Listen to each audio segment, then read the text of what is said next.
Sveiki, kviečiame žiūrėti Baltikum televizijos žinias. Netrukus matysite.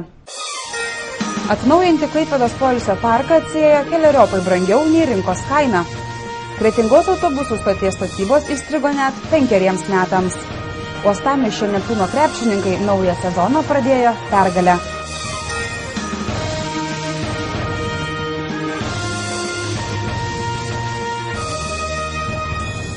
Sutvarkyti Klaipėdos poilsio parką ir įrengti žaidimo aikšteles miesto biudžetui kainavo keletą kartų brangiau nei rinkos kaina. Tačiau Uostamiesčio vadovai tikina, kad konkursas praėjo skaidriai. 2180 litų ir 15 centų tiek miestui kainavo šiukšliadėžė Klaipėdos poilsio parke. Čia jų yra 90, jas nupirko ir pastatė viešąjį konkursą laimėjusi bendrovė Konsolė. Įdomu tai, jog sertifikuotų firmų analogiškų šiukšliadėžių rinkos kaina 1000 litų mažesnė. Štai Vilniuje tokią pat galima nusipirkti už 1190 litų, o Kinijoje tokio pat modelio šiukšlių dėžė rinkoje parduodama už 2000 juanių.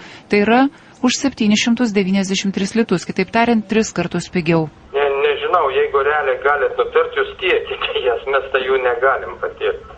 Už aukštesnės nei rinkos kainą Klaipėdos poilsio parke nupirkti ir suoliukai, dviračių stovai, jau nekalbant apie vaikų žaidimų aikštelę, kuri įrengta už 182 265 litus.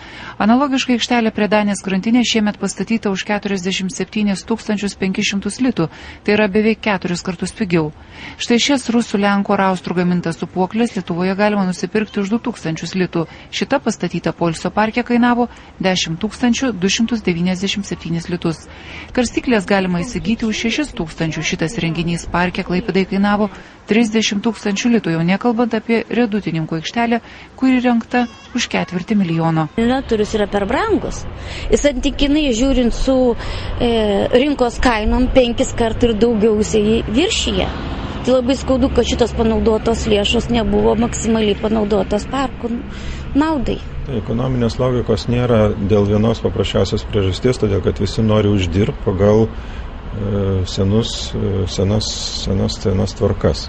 Pavyzdžiui, kainos yra palaikomos metų 4-5 senumų. Kainų skirtumas kai kuriais atvejais siekia 5 kartus, Uostamiesčio vadovai tikina, kad viešasis konkursas įrengti ir sutvarkyti Klaipėdos poilsio parką buvo skaidrus. Iš tikrųjų, antkainių rangovų, kurie dalyvauja savivaldybės konkursuose, mes nevertiname. Viešasis subjektas perka pačią pigiausią kainą, tai yra rangos darbų. Skelbdami konkursą perkančio organizacija, šiuo atveju, kaip suprantu, savivaldybė turėjo išsitirti rinką. Tai yra aiškiai reglamentuota įstatymė. Rinka turi būti ištirta, kainos turi būti žinomos, kad galima būtų nustatyti tą kainą, už kurią tu perki prekę ar paslaugą. Analogiška situacija po valstybės kontrolės audito paaiškėjo valstybinėme jaunimo teatre, kur kėdės buvo nupirktos 10-eriopai brangiau nei rinkos kaina. Tyrimas baigėsi niekuo. Kaltinimai niekam taip ir nepareikšti. Nugriovus